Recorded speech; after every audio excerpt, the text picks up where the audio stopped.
una de desarrollo y otras 3 preguntas de selección múltiple. ¿Ya? Las cuales tienen 3 puntos, la de selección múltiple y una de la de desarrollo. Tiene que ser, ahí como bien dice, tiene que ser de respuesta breve, ¿ya? Por eso tiene un punto. Después del comportamiento biomecánico normal y patológico del paciente, que es como la última clase, ¿cierto? Vamos a tener 3 preguntas de selección múltiple, otras 3 de selección múltiple y una de desarrollo. ¿Ok? Eso. Y ahí está como el puntaje total, ¿cierto? De las preguntas. En total tienen que ser 20 preguntas, máximo. ¿Ok? Por ende van a haber algunas de alternativa, otras de, como bien dice aquí, desarrollo. Igual el desarrollo tiene que ser un desarrollo breve porque ustedes cuentan con 80 minutos de prueba, entonces igual es como acotado, ¿ya? Así que eso. Y las preguntas se van a parecer al quiz que yo les hice ese día, van a ser como similar como a esa forma como de pregunta, para que igual ustedes sepan. Eso. No sé si alguien tiene alguna duda de esta tabla de especificaciones. Ustedes, para que sepan, tienen que contar con esta tabla de especificaciones en todas sus materias. Ya, no sé si los profes se las han pasado, pero es como deber de nosotros decirles qué materia va a entrar y más o menos cuántas preguntas de cada uno, ¿cierto? Obviamente estudien para todo, no calculen ahí con cuánto se sacarían un 6, o un 4, perdón, al 60% y todo lo demás. Ya, igual espero que les vaya bien y ante cualquier duda obviamente consulten, ya que queda una semana nomás para la prueba. Pero esto recién se implementó, ¿cierto?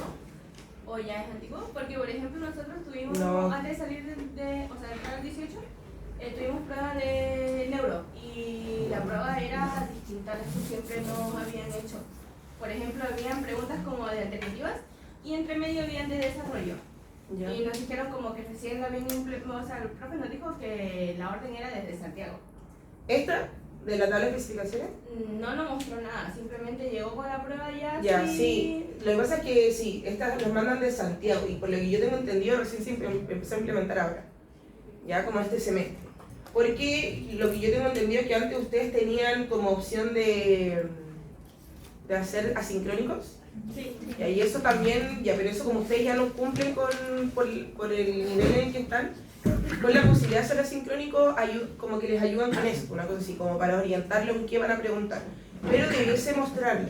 Yo no se las había mostrado y tampoco pudimos hacer la prueba en la fecha estimada, por lo mismo, porque yo no tenía esta tabla, a mí me la mandaron después. ¿Ya? Entonces, de acuerdo a esta tabla es que se hace la nueva prueba para la otra semana. ¿Ya? Entonces igual es importante que, bueno, si ya no se la mostraron, que igual la soliciten a su profesor y como que la pidan antes, para que sepan igual ustedes más o menos en qué se van a enfocar las preguntas. ¿Ya? Eso. ¿Alguna otra pregunta, chiquillos? ¿No? Ya. Bueno, la semana antepasada estuvimos, ¿cierto?, hablando de todo lo que es la biomecánica y la fisiopatología del sistema respiratorio. Y ahora vamos a pasar a algunos conceptos como importantes también para que ustedes puedan ir entendiendo todavía más cómo funciona el aparato respiratorio. ¿Ya? Esto ya a nivel patológico. ¿Ok? Así que ante cualquier cosa ustedes levanten la manito y vamos a ir resolviendo dudas. ¿Pero esta clase entraría en la prueba? No. Entra hasta lo que vimos la semana antepasada, la última semana o antes de la última semana antes de salir de vacaciones. Ya que es creo que se llama clases 4, ¿ya? Que ahí esa es larga porque ahí entra biomecánica y fisiopatología, o sea, y fisiología. Y ahora entramos ya a lo patológico, a lo que son las patologías como tal, y una de las mayores patologías, que más que patología, sino que como alguna alteración, mejor dicho, de la mecánica ventilatoria, es la insuficiencia respiratoria. En el paper, o sea, en el PowerPoint que yo le subí de, ¿cómo se llamaba?, de examen físico, hay una parte que habla de insuficiencia respiratoria, pero no la quise pasar porque aún no hablábamos de esto como tal. ¿ya? Pero así cuando ustedes estudien ese PowerPoint, la parte de insuficiencia respiratoria se la saltan nomás. Eso. Entonces, los objetivos que vamos a ver hoy día va a ser relacionar fundamentos fisiológicos y fisiopatológicos respiratorios en pacientes pediátricos, ¿ya? Vamos a hablar específicamente de insuficiencia respiratoria, alteraciones fisiopatológicas respiratorias y cuadros restrictivos y obstructivos. Se supone que, bueno, esta clase también tiene equilibrio ácido-base, pero creo que no vamos a alcanzar a verlo, ¿ya? Porque igual es un poquito extenso. Eso. Entonces, ya. Les decía, chiquillos, que hoy día vamos a hablar de insuficiencia respiratoria. ¿Se acuerdan que nosotros en la última clase hablamos de las presiones de oxígeno y CO2, ¿cierto? Cuando hablábamos de la relación BQ, ¿se acuerdan que hablamos de eso, cierto? Ya, nosotros tenemos dos tipos de presiones que son las que más se van a estudiar, que son los gases arteriales. Ya, estos gases arteriales nosotros podemos entender que existen dos. ¿Ya? La presión de oxígeno, perdón, y la presión de CO2. ¿Ya? La presión de oxígeno debiese ser entre 100 a 90 milímetros de mercurio, ¿cierto? Y la otra debiese ser hasta 49. ¿Ya? Esto es como lo normal. Vamos a ver como lo normal. Entonces, cuando nosotros hablamos de una insuficiencia respiratoria, hablamos de que hay una alteración, pueden ser de diferentes tipos, y eso también lo vamos a ir viendo durante la clase, pero es una alteración que se produce porque el sistema respiratorio está incapacitado para mantener estas presiones, ¿ya? Recuerden que estas son las presiones normales para que nuestro sistema funcione de manera normal. Acuérdense que hablábamos también esa semana, de que hay gradientes, ¿cierto?, que permiten la ventilación y la difusión, ¿cierto?, del oxígeno hacia la sangre y del CO2 hacia el aparato respiratorio, ¿cierto?, para que este intercambio, esta difusión. ¿Se acuerdan de eso, cierto? Que hablamos de, esto es una de las cosas, lo otro que hablamos también de las gradientes, ¿cierto?, de difusión, que tiene que haber un cierto porcentaje, ¿cierto?, contrario para que pueda haber esta difusión de manera normal, ¿ya? Y teniendo todo esto en cuenta, podemos decir que cuando hablamos de una insuficiencia respiratoria es una incapacidad de mantener estas presiones estables, ¿ya? Sea de oxígeno o CO2 en la sangre arterial. Entonces, obviamente, si nosotros no las mantenemos estables, no podemos mantener el oxígeno correctamente que llega a nuestros tejidos, ¿cierto? Y no se satisface como toda la necesidad metabólica de nuestro cuerpo, ¿ok? Esta condición, chiquillo, implica un desequilibrio crítico que puede generar una función anómala en nuestro cuerpo que va a requerir atención, puede ser de manera urgente o algún daño permanente también en nuestro cuerpo. Ya, eso es muy importante entenderlo. Los valores, chiquillos, de referencia cuando nosotros vamos a hablar que la persona está sufriendo una insuficiencia respiratoria son dos. ¿Ya? La presión tiene que ser sí o sí menor a 60. La presión de oxígeno, cuando es menor a 60, estamos hablando que está sufriendo una insuficiencia respiratoria. Y la presión de CO2 tiene que ser entre 49 a 50. ¿Ya? Estos parámetros, chiquillos, reflejan la respiración externa, ¿cierto? Y no siempre son la oxigenación directa de los tejidos. No significa que porque a nivel sanguíneo estemos presentando este nivel de presión, significa que en los tejidos está el mismo nivel de presión. ¿Ya? Son cosas distintas. ¿Ya? Pero por lo menos a nivel sanguíneo nosotros podemos decir que estos son los parámetros para saber si una persona está cursando una insuficiencia respiratoria. ¿Ok? Eso. Entonces, por ejemplo, ¿cómo nosotros vamos a saber que una persona está cursando una insuficiencia respiratoria? Hay altos parámetros, ¿ok? Pero dentro de eso nosotros vamos a hablar de algo que se llama la captación que tiene la hemoglobina, ¿cierto? Para captar el CO2 o el oxígeno que nosotros estamos trayendo a nuestro cuerpo. Entonces, hay diferentes factores, chiquillos, que van a aumentar o disminuir esta captación de la hemoglobina y van a ayudar obviamente al metabolismo, ¿ya? Por ejemplo, nosotros tenemos que entender que el CO2 tiene una mayor afinidad a la hemoglobina que el oxígeno, siempre va a ser así. Y acá tenemos dos efectos importantes también a mencionar, que es importante que ustedes obviamente los conozcan, que es el efecto Bohr y el efecto Hall. ¿Ya? El efecto Bohr habla de que la unión del dióxido de carbono a la hemoglobina disminuye su afinidad por el oxígeno, un fenómeno conocido como el efecto Bohr. O sea, que si la hemoglobina presenta, hay oxígeno y CO2, siempre va a ser más propensa a tener afinidad, a tener como mayor captación del CO2 versus el oxígeno. ¿Ya? Y este efecto facilita, chiquillos, la liberación del oxígeno, en los tejidos donde la concentración de CO2 es alta. Como en el caso, por ejemplo, del ejercicio, ¿cierto? Por ejemplo, al tiempo que la hemoglobina desoxigenada aumenta su afinidad con el CO2, el cual se llama que es un proceso complementario llamado efecto Hall. ¿Ya? Entonces ahí tenemos diferentes efectos que van a generar adhesión o afinidad en la hemoglobina para poder captar estas ambas moléculas, sea de CO2 o de oxígeno. Entonces, por ejemplo, cuando nosotros decimos que hay diferentes factores que influyen en esta captación de oxígeno o CO2, podemos decir que existen factores, por ejemplo, como la hemoglobina, el 2,3 bifosfoglicerato, el dióxido de carbono, y todos estos van a ir conjugándose para poder aumentar la afinidad o disminuir la afinidad dependiendo de lo que pase en el cuerpo. Por ejemplo, si la temperatura aumenta, podemos decir que disminuye la afinidad de la hemoglobina por el oxígeno. A mayor temperatura, disminuye la afinidad, baja la afinidad por el oxígeno. ¿Ya? Si aumenta el 2,3 de bifosfoglicerato, este compuesto, como está presente en los glóbulos rojos, se une a la hemoglobina y reduce la afinidad por el oxígeno, ayudando a la liberación de en los tejidos. ¿Ya? Y así ambas cosas se van conjugando entre sí, ayudándose, ¿cierto?, para que el oxígeno llegue de manera íntegra a los tejidos y pueda circular de manera, o en otra, por supuesto, todos los demás organismos. ¿Ok? Entonces, la menor afinidad por el oxígeno en los tejidos causada por el aumento del CO2 y la disminución del pH durante el ejercicio es crucial para que la hemoglobina libere el oxígeno necesario.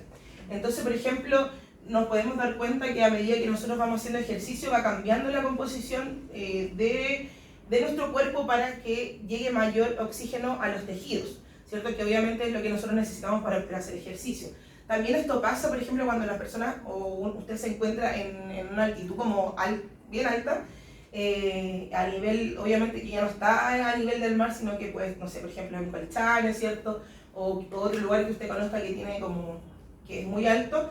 Y también existen adaptaciones corporales que van ayudando a que llegue el oxígeno de manera íntegra a nuestro cuerpo.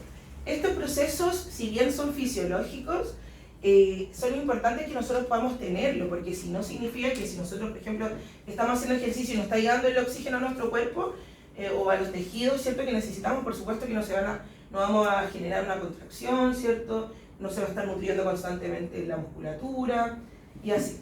Entonces, esto, como les decía, estas compensaciones que realiza el cuerpo son momentáneas, pero también nosotros vamos a ver más adelante que dependiendo de algunas patologías vamos a requerir ciertas adaptaciones en nuestro cuerpo que se vuelven crónicas durante el tiempo. ¿Ya?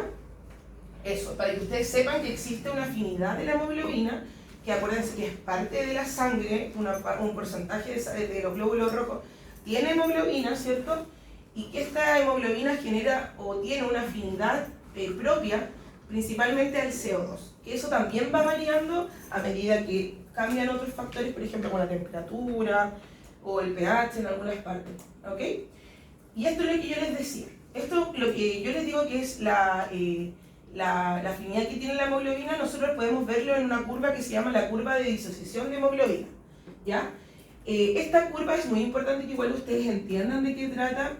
Cuando yo digo que es muy importante es que obviamente va a entrar en la prueba, ya para que ustedes sepan. Van a estar haciendo preguntas de prueba, pero para que ustedes sepan que es importante que ustedes comprendan a qué se refiere. ¿Ya? Y esta curva lo que va a hacer es generar una relación entre la saturación de la hemoglobina con la presión del oxígeno. ¿Ya? Y siempre va a tener esta forma. Tiene un nombre, se llama como forma de S, ¿ya? Y es importante, pero tiene otro nombre, sigmoidea, perdón. Pero también es en forma de S, ¿ya? Que siempre tiene que estar a un nivel medio. Pero si, por ejemplo, como hablábamos recién, que hay momentos que la temperatura puede subir o que hay un cambio en el pH corporal, ¿cierto? Interno estamos hablando, a nivel sanguíneo, esto por supuesto que puede variar y puede movilizarse esta curva hacia la derecha o hacia la izquierda. Y va a generar en nosotros cambios en nuestro cuerpo. ¿Y por qué habla esta curva y es tan importante? Porque indica que, por ejemplo, la hemoglobina necesita un punto estable para permanecer y cumplir su función.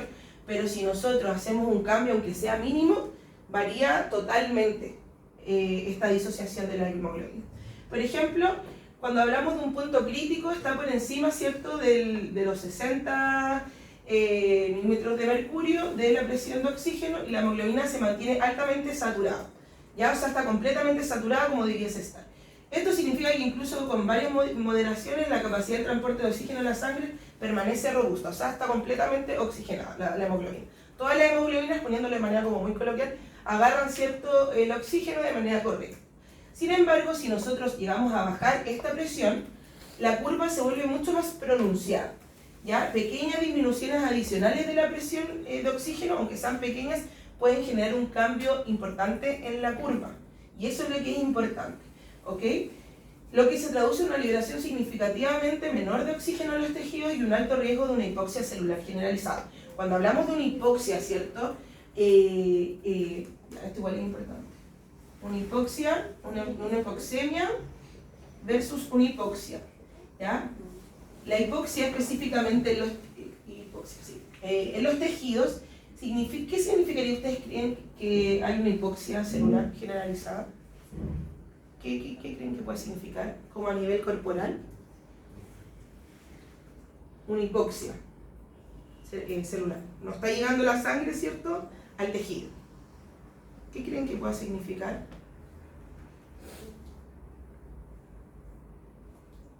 ¿Alguien?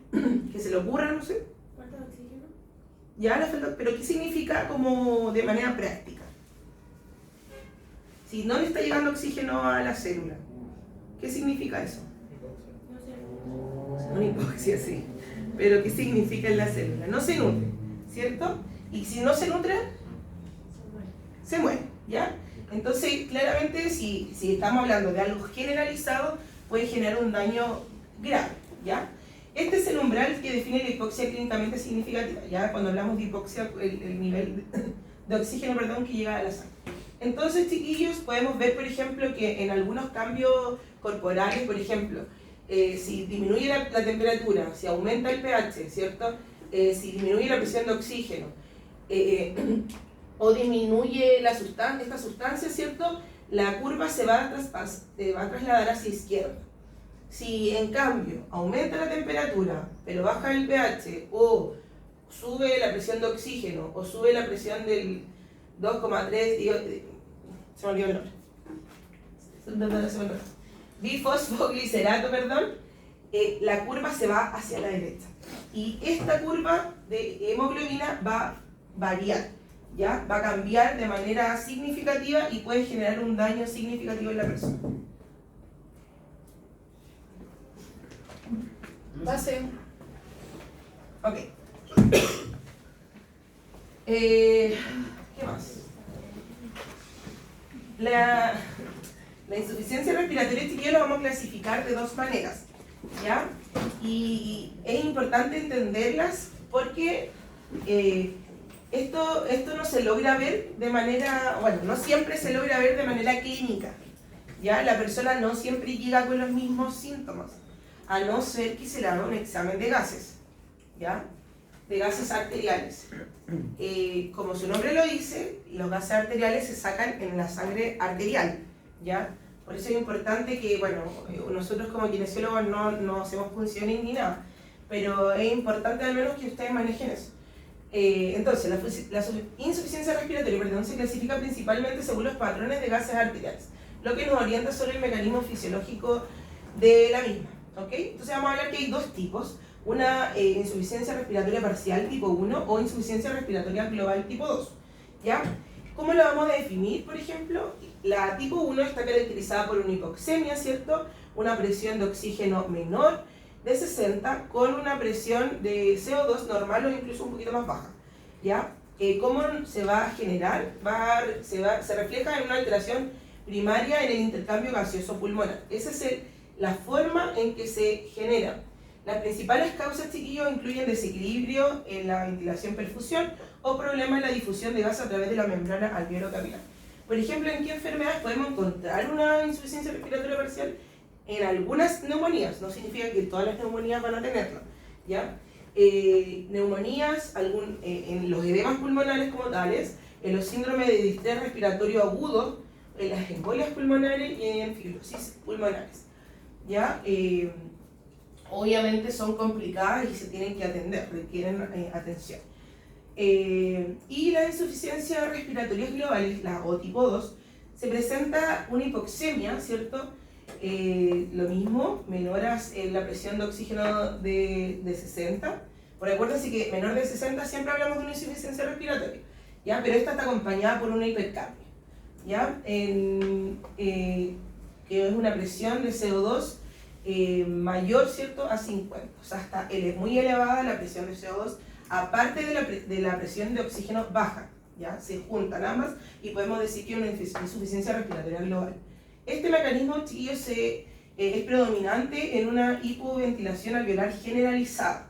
O sea, estamos hablando que no existe una ventilación correcta a nivel alveolar, pero de manera generalizada, ¿ok? Donde la eliminación de CO2 es ineficaz, obviamente, y arrastrando consigo la oxigenación. Puede ser también el resultado de trastornos de BQ muy extensos. Ya, acá hablamos obviamente de algo un poco más grave, harto más grave, mejor dicho. Y por ejemplo, acá en qué patologías podemos encontrarlo, por ejemplo, en EPOC, obviamente un EPOC más descompensado, en un asma grave, en depresión del centro respiratorio, cuando hay alguna patología a nivel nervioso, ¿cierto?, que genera una depresión del centro respiratorio, por ejemplo, una hidrocefalia, ya que hay una compresión, ¿cierto?, de la zona que obviamente puede generar una insuficiencia respiratoria, o también cuando hay una debilidad muscular respiratoria, ¿ok? Acordándonos siempre que los músculos respiratorios, cuáles son, ¿cierto?, y que son la mayoría que son movimientos, ¿cierto?, involuntarios que nosotros no dominamos como tal, ¿ok? Entonces, cuando hablamos, por ejemplo, de las insuficiencias respiratorias, también tenemos el tipo de agudo crónico o agudo sobrecrónico, ¿ok?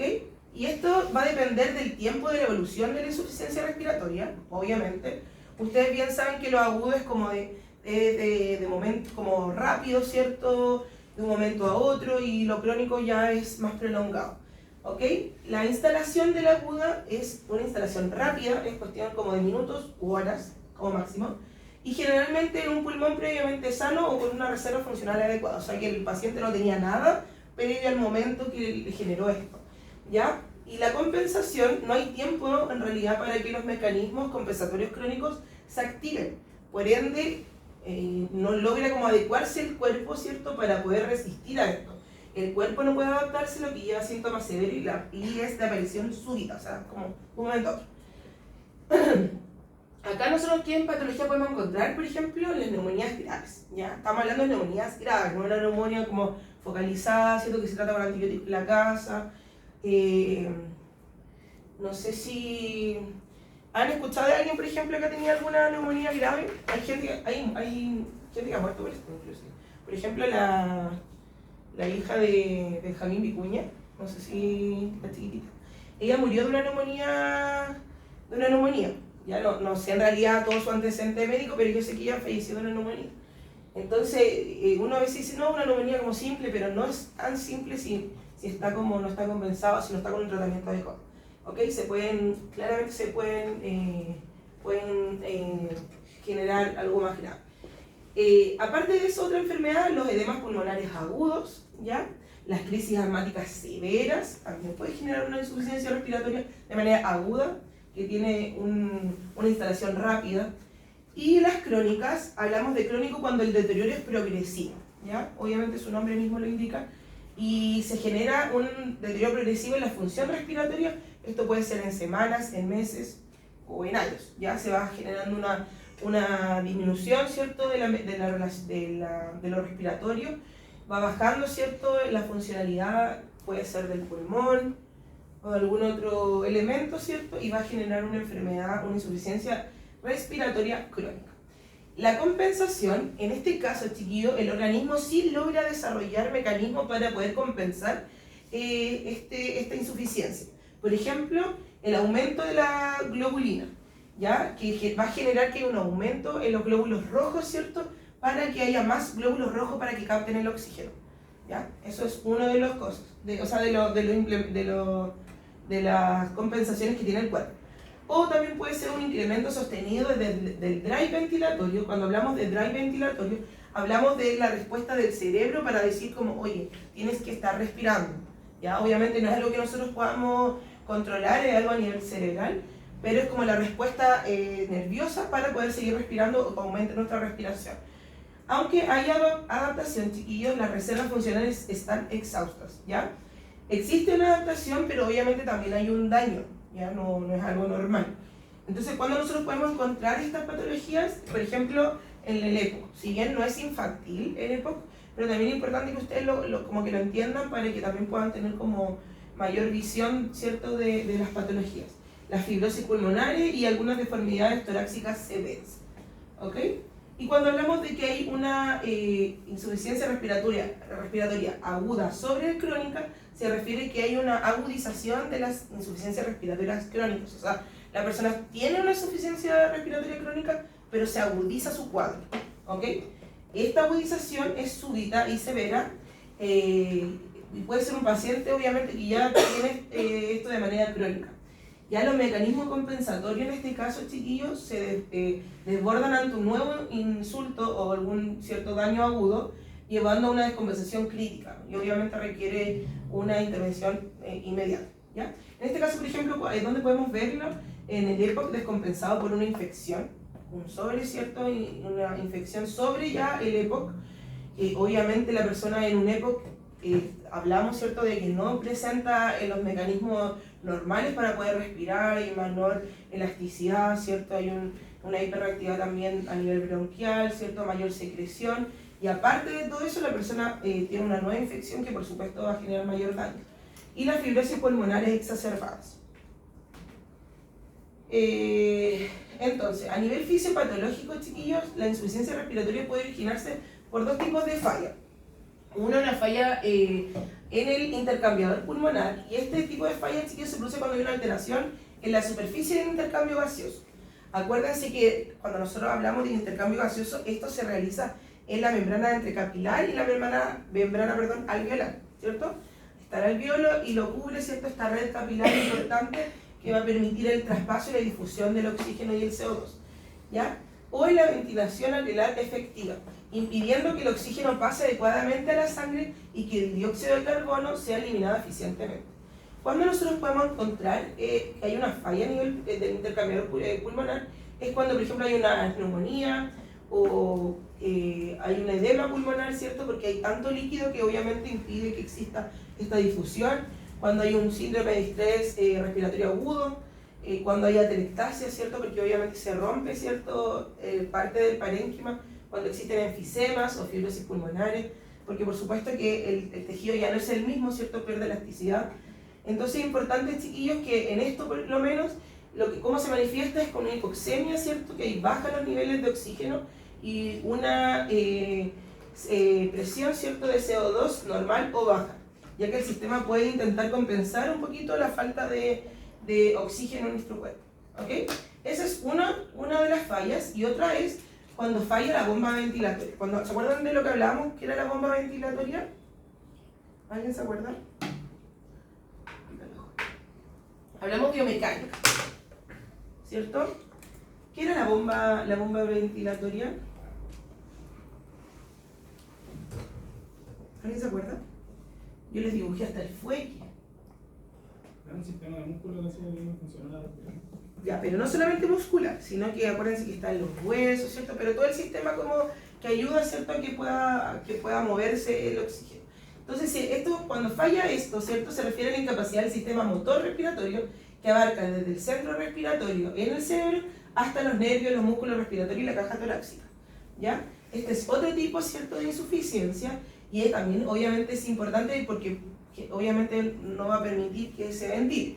Entonces, la consecuencia directa es que lleva una hipoventilación, por supuesto, porque no está funcionando la bomba, ¿cierto?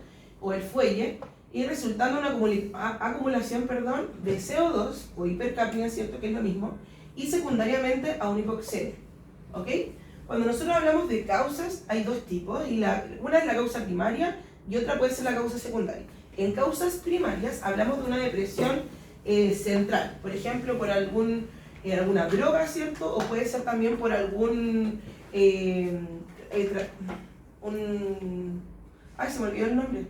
Pero con un golpe, ¿ya? A nivel, por supuesto, que influye a nivel cerebral, ¿ya?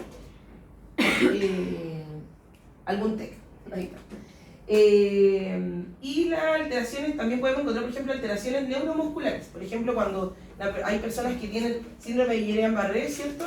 O miastenia gravis, que son enfermedades que se dificulta la llegada del estímulo desde el cerebro hacia el músculo, ¿ok?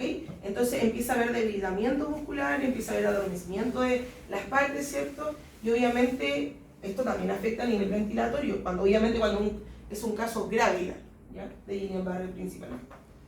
Y aparte de eso también podemos encontrar a nivel primario, por ejemplo, o en causa primaria, defectos mecánicos de la caja torácica. Por ejemplo, una cifoescoliosis, pero muy grave, ¿cierto? Que la persona, por supuesto que le va a costar respirar porque no puede mover su cuerpo de manera correcta. No hay el espacio suficiente tampoco a nivel torácico, a medida que tiene esta cifoescoliosis, no hay el espacio para que se pueda expandir el pulmón de manera correcta. Yo también les decía la otra vez que las personas cuando tienen escoliosis es importante que ustedes puedan derivar, ¿cierto? A algún tratamiento, sea cual sea. Obviamente, entre más chico es mejor porque se opera, ¿cierto? Y las personas quedan bien.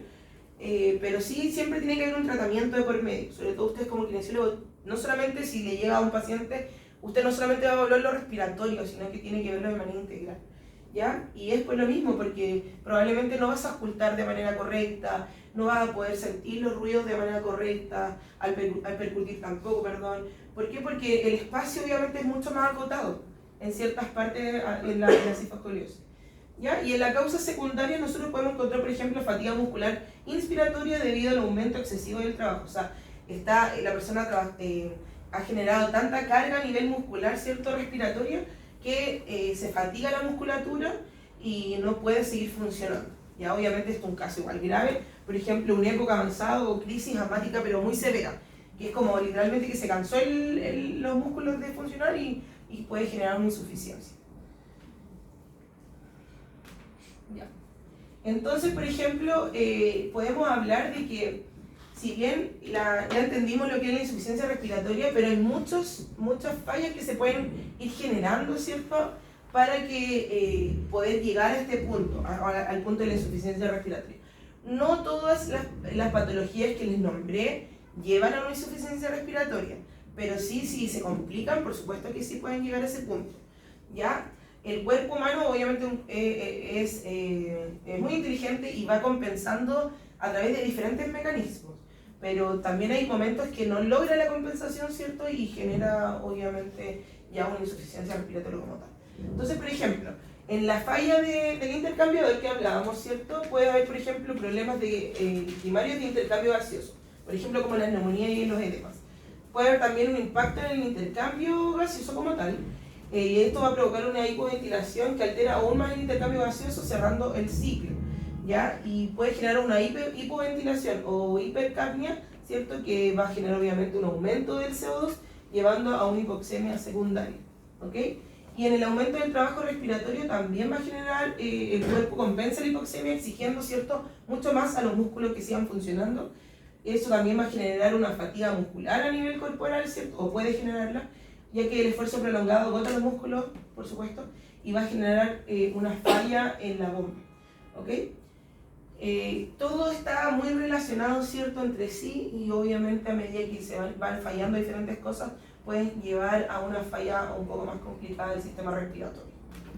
¿Ok?